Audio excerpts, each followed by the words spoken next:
আসসালামু আলাইকুম ওয়া রাহমাতুল্লাহি ওয়া বারাকাতুহু। ওয়ালাইকুম আসসালাম ওয়া রাহমাতুল্লাহি ওয়া বারাকাতুহু। জি, ভালো আছেন জিয়াউল হক ভাই? জি আলহামদুলিল্লাহ উস্তাদ, ভালো আছি। কেমন আছেন? আলহামদুলিল্লাহ, আমিও ভালো আছি।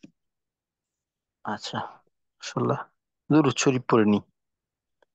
বিসমিল্লাহির রহমানির রহিম। আল্লাহুম্মা সাল্লি আলা মুহাম্মাদ ওয়া আলা আলি মুহাম্মাদ কামা সাল্লাইতা আলা ইব্রাহিম ওয়া আলা আলি ইব্রাহিম ইন্নাকা হামিদুম মাজিদ। আল্লাহুম্মা বারিক আলা মুহাম্মাদ ওয়া আলা আলি মুহাম্মাদ كما باركت على إبراهيم وعلى آل إبراهيم إنك حميد مجيد. ربي زدني علما. ربي زدني علما. ربي زدني علما. رب اشرح لي صدري ويسر لي أمري واحلل عقدة من لساني يفقه قولي وبك نستعين يا مستعان. ربي يسر ولا تعسر وتمم علينا بالخير. আলহামদুলিল্লাহ, আজকে আমাদের 12তম ক্লাস। গত ক্লাসে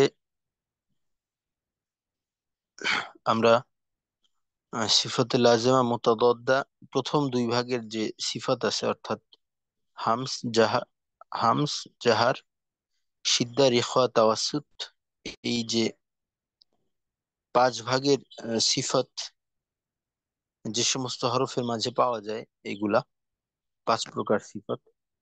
তো ওই সমস্ত হরফগুলোকে আমরা এই সিফতের আলোকে মশক করার চেষ্টা করছি। তো আলহামদুলিল্লাহ, ওইখানে আমাদের বেশ কিছু হরফ পাইছি আমরা, যেগুলোর ক্ষেত্রে আমাদের প্রথম দুই ভাগের সিফতগত যে সমস্যা, এটা কম। আর কিছু হরফ পাওয়া গেছিল যেগুলোর ক্ষেত্রে আমাদের এই প্রথম দুই ভাগ, অর্থাৎ আওয়াজ, বাতাস, এই জনিত সমস্যা পাওয়া যায়। তো যে সমস্ত হরফ গুলাকে আমরা সমস্যাকার পাইছি, ওগুলাকে নির্ধারণ করা হয়েছিল।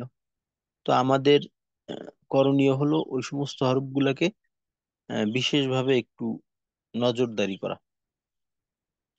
কারণ এখন তো আমাদের সমস্যার ধরন জানা আছে, তো ওই অনুযায়ী আমাদের একটু চর্চা করতে হবে। তো আজকে ইনশাল্লাহ আমরা তৃতীয়, চতুর্থ, বিশেষ করে এই তৃতীয়, চতুর্থ এবং পঞ্চম, এই তিন ভাগের সিফতের কাজগুলো সম্পর্কে জানবো এবং ওই অনুযায়ী একটু আমল করার চেষ্টা করব।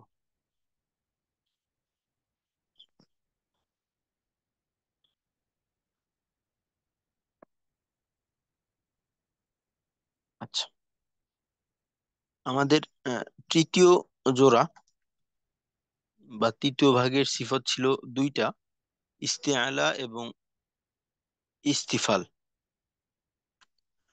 তো প্রথম ভাগের কাজ ছিল আমাদের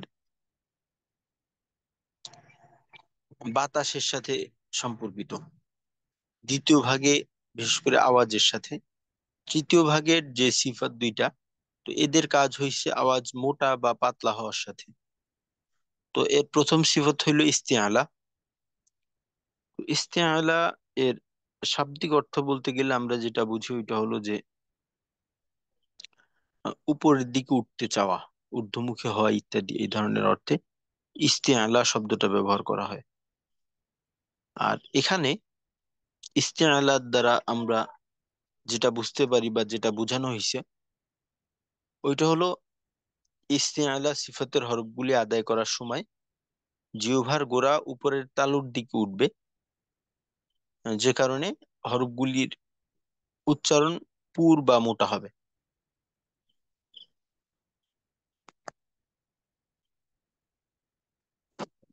গত দুই ভাগের সিফত পড়ার সময় একটা কথা বলা হয়েছিল যে প্রথম যে দুই ভাগের সিফত রয়েছে, তো ওই দুই ভাগের সিফতের কাজ হলো সরাসরি মাখরাজে থেকে ওই দুই ভাগের সিফতের কাজ আদায় করতে হয়। কিন্তু তৃতীয় যে ভাগটা আছে, এই ভাগের সিফতের কাজটা সরাসরি মাখরাজের সাথে না। এইটা এমন না যে সব হরফের ক্ষেত্রেই একই, তা না। দু একটা হরফ আছে যাদের মাখরাজি জিহ্বার গোড়ায়, যে কারণে, বা জিহ্বার গোড়ার একেবারেই কাছাকাছি, যে কারণে মাখরাজের সাথে এদের একটা সম্পর্ক আছে। বাকি বেশ কিছু হরফ আছে যাদের মাখরাজ থেকে জিহ্বার গোড়ার বেশ দূরত্ব।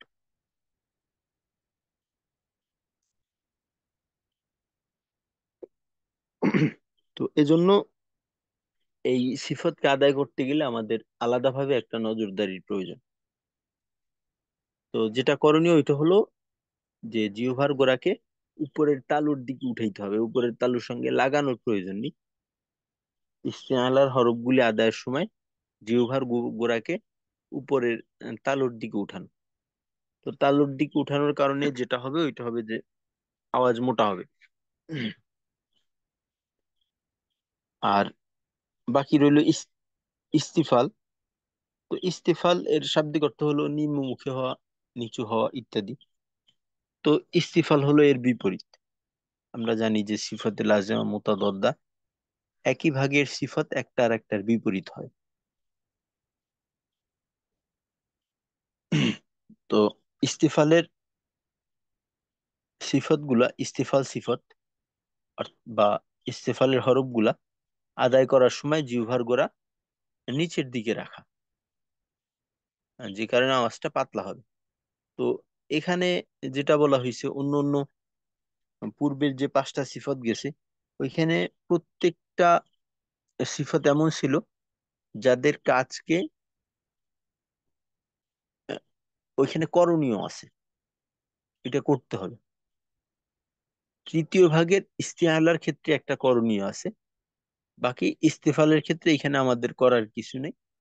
আমরা স্বাভাবিকভাবে যেরকম উচ্চারণ করি ওইভাবে করলেই ইস্তিফাল আদায় হয়ে যায়। তো ইস্তিফালের হরফ বা ইস্তিফাল সিফতটা, এইটা আদায়ের ক্ষেত্রে আমাদের কোনো প্রকার সমস্যার সম্মুখীন হইতে হবে না, এইটা আমাদের অনায়াসই আদায় হয়ে যাবে। আর ইস্তিফাল এইটা বিশেষ গুরুত্বের সাথে আদায় করতে হবে, কারণ সিফতের ভিতর এই ইস্তিআলা সিফত গত সমস্যাটা অনেক বেশি দেখা যায়। তো ইস্তিআলার হরফগুলো আদায় করার সময় আমাদের যেটা করণীয় ওইটা হলো জিহ্বার গোড়াকে উপরের দিকে ওঠানো। তো আমরা জানি যে ইস্তিআলার হরফ হলো সাতটা: সদ, দদ, ত, জ। বাকি গইন, খ, কফ।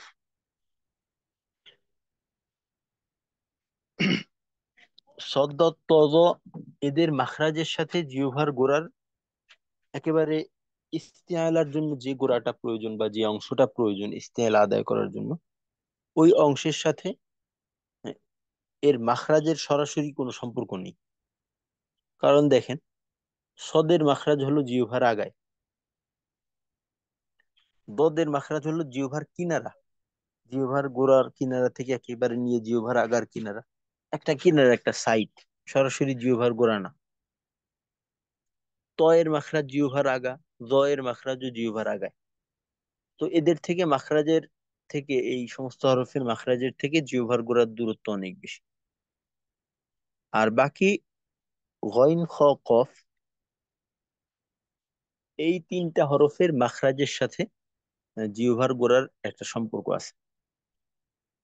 কারণ গইন হইল হলকের শেষ, হলকের শেষের অংশে যদি আপনি চাপ দিতে চান, গইন এবং খ একই মাখরাজের হরফ, তো হলকের শেষে চাপ দিতে গেলে জিহ্বার গোড়াকে উপরের দিকে, উপরের তালুর দিকে উঠানো ব্যতীত আপনি কোনোভাবেই এটা আদায় করতে পারবেন না। জিহ্বার গোড়া অটোমেটিকলি উপরের দিকে উঠে যাবে। সুতরাং বলা যায় গইন, খ এবং কফ, কফের মাখরাজ তো সরাসরি জিহ্বার গোড়া উপরের তালুর সঙ্গে লাগাইয়া। তো এই তিনটা হরফ আপনি যদি ঠিকমতো মাখরাজ থেকে আদায় করেন, তখন ইস্তেআলা অটোমেটিকলি আদায় হয়ে যাবে। আর বাকি সদ দত ত ত এখানে আমাদের খেয়াল করে আদায় করতে হবে। তো ইস্তিআলার হরফের উচ্চারণটা কেমন হয় যদি ধারাবাহিকভাবে দেখি। ও আচ্ছা, এই উচ্চারণগুলো একটু পরে দেখব, কারণ পরবর্তীতে আরেকটা সিফাত দেখে নেই। কারণ ওই চতুর্থ জোড়ার সিফাতের সাথে তৃতীয় জোড়ার যে কাজগুলো আছে ওইটা কিছুটা সম্পর্ক রাখে। তো চতুর্থ জোড়া হলো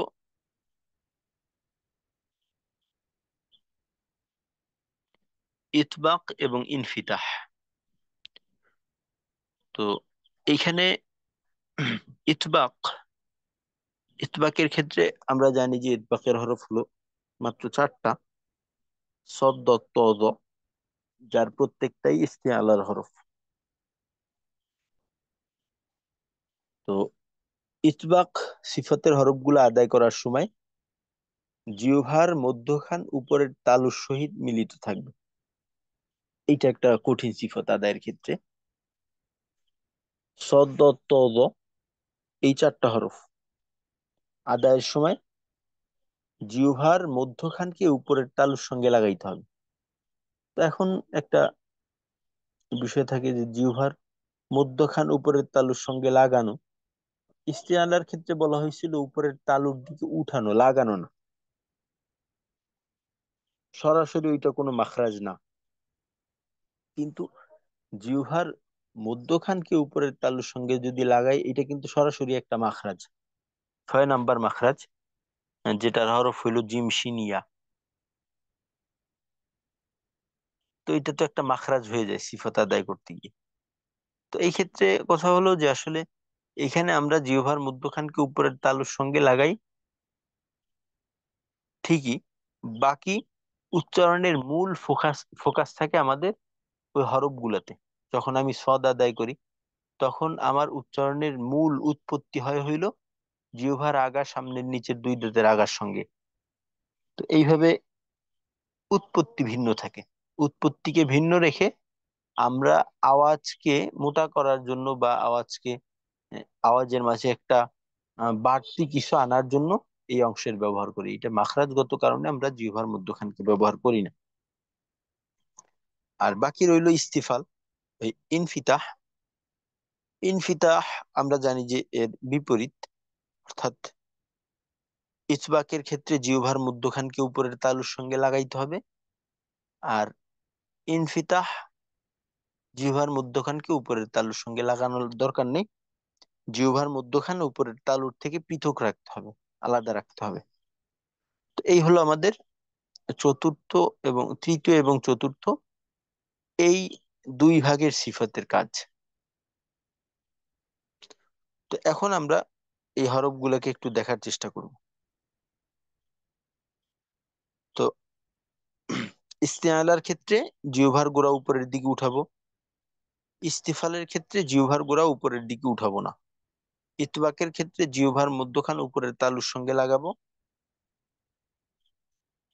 ইনফিতাহের ক্ষেত্রে জিহ্বার মধ্যখানকে উপরের তালুর সঙ্গে লাগাবো না। সহজভাবে এই দুই ভাগের সিফতের কাজ। তো এবার আপনারা নিজের মতো করে এই দুই ভাগের সিফতের কাজটা দুই একবার শুনান, তারপর ইনশাল্লাহ আমরা উচ্চারণে যাব ইনশাল্লাহ। কে শোনাবেন? একজন একটু শুরু করেন। জি, মাশাল্লাহ, জিউল হক ভাই। ইস্তিয়ালার ক্ষেত্রে জিহ্বার গোড়া উপরের দিকে উঠাবো। ইস্তিয়ালার হরফ যেহেতু মোটা উচ্চারণ করতে হয়, মোটা করার জন্য জিহ্বার গোড়া উপরের দিকে উঠবে। আর বিপরীত ইস্তিফালের ক্ষেত্রে স্বাভাবিক অবস্থায় এই সিফাত আদায় হবে। চতুর্থ ভাগে ইদবাক এবং ইনফিতা। ইদবাকের ক্ষেত্রে জিহ্বার মধ্যখান উপরের দিকে, উপরের তালুর সঙ্গে লাগবে আওয়াজ মোটা করার জন্য। আর আহ, ইনফিতার ক্ষেত্রে জিহ্বার মধ্যখান উপরের তালুর দিকে লাগবে না বা উপরের দিকে উঠবে না, স্বাভাবিকভাবেই আদায় হবে।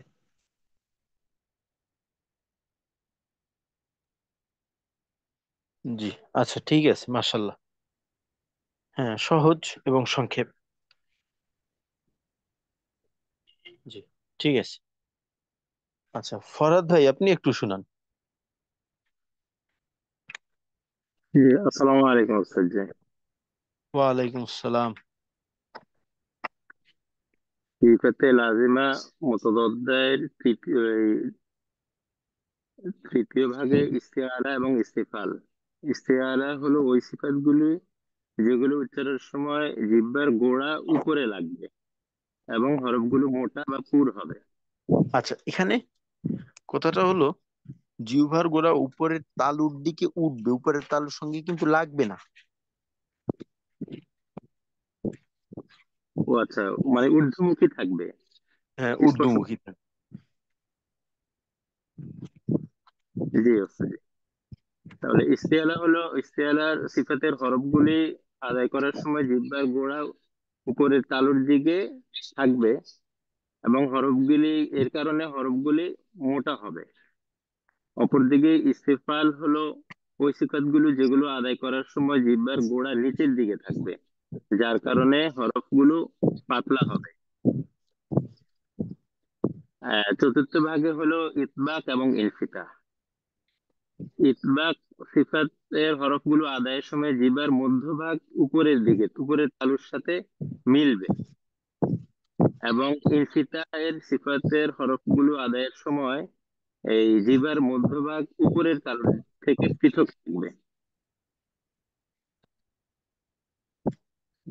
আচ্ছা ঠিক আছে, মাশাল্লাহ। তো এখানে ইসবাকের ক্ষেত্রে, অন্যান্য সিফাতের ক্ষেত্রে বলা হয়েছিল যে আহ, সিফাতের প্রত্যেকটার কাজ বলা হয়েছে এবং এই কাজের ফলাফলটা কি হয়। তো চতুর্থ ভাগের ক্ষেত্রে কিন্তু এই কাজের ফলাফলটা বলা হয়নি। তো আসলে এই চতুর্থ ভাগের যে সিফাতটা আছে ইতবাক এবং ইনফিতাহ, বিশেষ করে ইতবাক, এই ইতবাক সিফাতের কাজের ফলাফল হয় হইছে যে মোটা যেটা হয়। কারণ ইতবাকের আমরা জানি প্রত্যেকটা ইতবাকের হরফই ইস্তিআলার মাঝে পাওয়া যায়। তো ইতবাকের কারণে মোটার পরিমাণের ক্ষেত্রে বৃদ্ধি পায় একটা বিষয়। আর একটা বিষয় হলো ইতবাকের কারণে আওয়াজটা আহ, একটা আবদ্ধ হয়ে যায় আর কি অনেকটা। যেমন ধরেন প, স, এটা একটা আহ, বলা যায় একটা জোরালো আওয়াজ হয় আর কি, আওয়াজটা একটু জমাট বাঁধা থাকে। তো এই হবে হলো ইতবাকের কারণে আওয়াজের পরিবর্তনটা। আর ইনফিতাই তো যেহেতু ওইখানে আমাদের কিছু করণীয় নেই, এইখানে স্বাভাবিক। তো এবার আমরা ইস্তিআলার হরফগুলো একটু উচ্চারণ করে দেখার চেষ্টা করব। তো প্রথমে আমি একবার শুনাই, তারপর আপনাদের প্রত্যেকের থেকে শুনবো। কারণ এই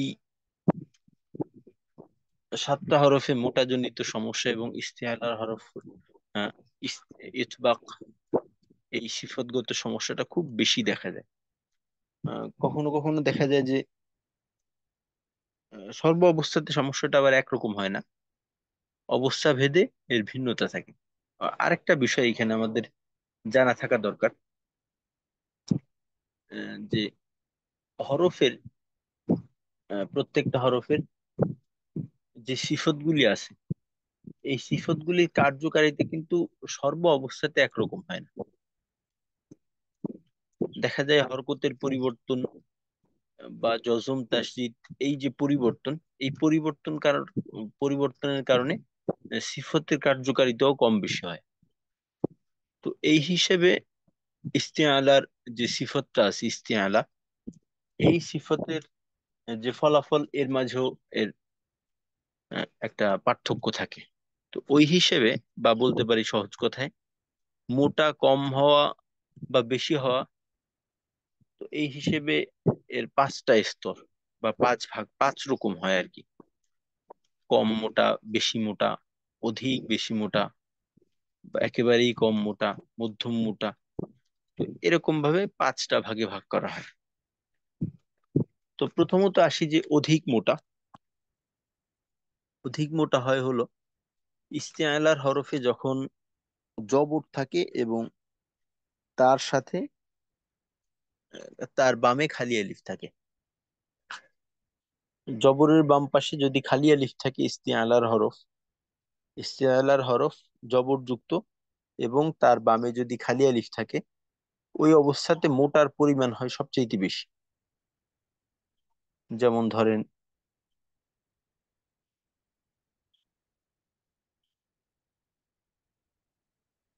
এই যে, যেমন তো, জবরের বাম পাশে খালি আলিফ হইছে, ইস্তেলার হরফে জবর, তার বাম পাশে খালি আলিফ। তো এই অবস্থাতে মোটার পরিমাণ সবচেয়ে বেশি, এক। দ্বিতীয়ত, ইস্তেআলার হরফে যদি শুধু জবর থাকে, ইস্তেআলার হরফে শুধু জবর, তখন মোটার পরিমাণ হয় একটু কম। বলতে পারি, প্রথমটা হইছে অধিক মোটা, মোটার পরিমাণ বেশি। দ্বিতীয়টাই হইছে মোটা, বাকি একটু কম, তৃতীয় স্তর। 3 নম্বরে হইল ইস্তেআলার হরফে যদি পেশ থাকে, ইস্তেআলার হরফে যদি পেশ থাকে, তখন মোটা হয় হইছে মধ্যম, আর একটু কম। চতুর্থ হলো ইস্তেআলার হরফে যদি জজম থাকে, তখন মোটার পরিমাণ হয় হইছে কম।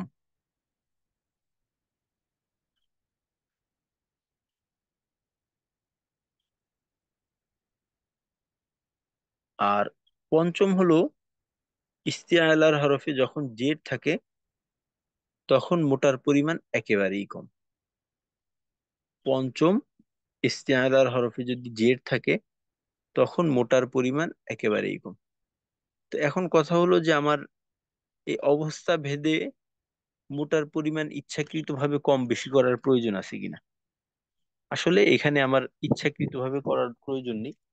আমি যদি সিফাত মাখরাজের ব্যবহার যথাযথভাবে করি, তো ওই ক্ষেত্রে হরফের অবস্থার পরিবর্তনের কারণে আমার মোটার পরিমাণটা অটোমেটিকলি কম বেশি হয়ে যাবে। এক্ষেত্রে আমার ইচ্ছাকৃতভাবে কম বেশি করার প্রয়োজন নেই। তবে এই বিষয়গুলো আমাদের জানা থাকা দরকার। এর কারণ হলো যে যখন একেবারেই কমটা আর একেবারেই বেশিটা পাশাপাশি আসবে, তখন যেন এই পার্থক্যটা থাকে। যেমন ধরেন, 1 নাম্বারটা হলো তো, আর একেবারে শেষেরটা হলো তুই, তুই। তো আমি দেখা গেল যে যখন তুই বললাম, ওই সময় যে পরিমাণ মোটা হচ্ছে, তো বলার সময় ওই কাছাকাছি মোটা হচ্ছে। তার মানে বুঝতে হবে যে আমার কোথাও ঘাটতি আছে, অর্থাৎ বেশির ক্ষেত্রে ঘাটতি আছে। হ্যাঁ, তো এই সেগুলো হলো কেমন, উচ্চারণগুলো হবে এমন: জবর, ইস্তেলার হরফে জবর, বামে খালি আলিফ, অধিক মোটা, যেমন তো। ইস্তিলার হরফে জবর, তখন বেশি মোটা, তো। ইস্তিলার হরফে পেশ, তখন মধ্যম মোটা, একেবারে বেশিও না কমও না, তু। আর ইস্তিআলার হরফে যদি জজম থাকে, তখন কম মোটা, যেমন অত। আর ইস্তিলার হরফে যদি জেড থাকে, ওই ক্ষেত্রে একেবারেই কম মোটা, যেমন তুই। এই তো, তো, তু, অত, তুই। এই হলো মোটার পাঁচটা পাঁচটা ভাগ। তো ইনশাল্লাহ আমরা এই ভাগগুলাকে মনে রাখার চেষ্টা করব। এখন আমরা আসি একটু ইস্তেলার যে 7টা হরফ আছে, ওই 7টা হরফের মশকে।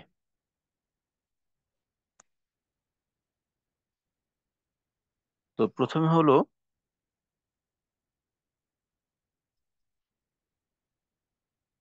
সদ। তো সদের মাঝে যেহেতু প্রথম যে 4টা সদ, দ, ত, দ, এগুলাতে ইস্তিআলা ইতবাক একসাথে হয়েছে, আর যেহেতু পিছনে দুই ভাগের সিফতের কাজও আমরা জেনে আসছি, ওইটাকে আমাদের মাথায় রাখতে হবে। সদের সিফত হইল যে হামস, রিখওয়া, ইস্তিআলা, ইতবাক। তো এখানে আমাদের বাতাস চালু রাখতে হবে, আওয়াজ চালু রাখতে হবে, আওয়াজকে মোটা করতে হবে, জিহ্বার মধ্যখানকেও উপরের তালুর সঙ্গে রাখতে হবে। তো আমাদের সদের উচ্চারণটা হবে এমন: স, সই, সু, স, সই, সু। জজম দিয়ে অস, ইউস, উস, অস, স, অসই, অসু। এই গেল।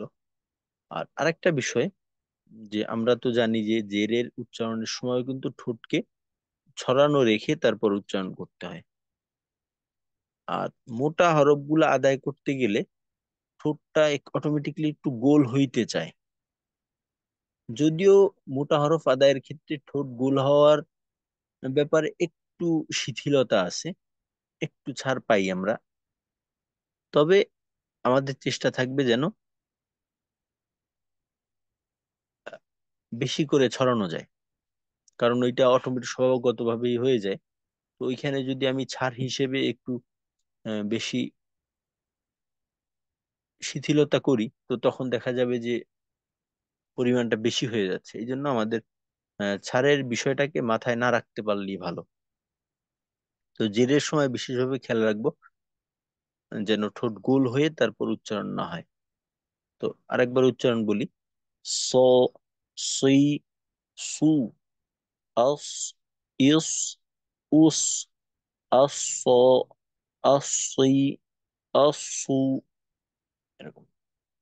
তারপর দদ। দদের ক্ষেত্রে ইস্তিআলা ইতবাক আছে, বাকি বাতাস বন্ধ, আওয়াজ চালু। তো উচ্চারণটা হবে এমন: দ, দুই, দু, আব, ইব, উব, আব, আবি, আবু।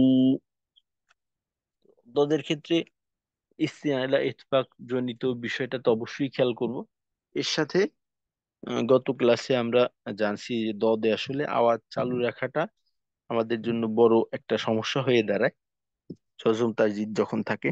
তো দদের উচ্চারণে ওই অংশটাকে একটু বিশেষভাবে খেয়াল করা। যেমন আউ, ইউ, উব, আব, আবি, আবু।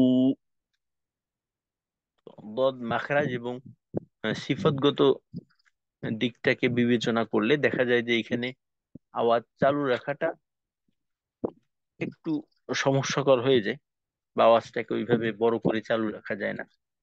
তো এর কারণে যেন এমন না হয় যে আওয়াজটা একেবারেই চালু থাকলো না, পুরো বন্ধ হয়ে গেল, সিদ্ধের মতো হয়ে গেল। যেমন আব, একেবারে আটকে গেল। আব, এভাবে আটকাবে না। আউ, ইউ, উ, এভাবে দদের উচ্চারণটা আমরা করব। তারপর আসে আমাদের ত।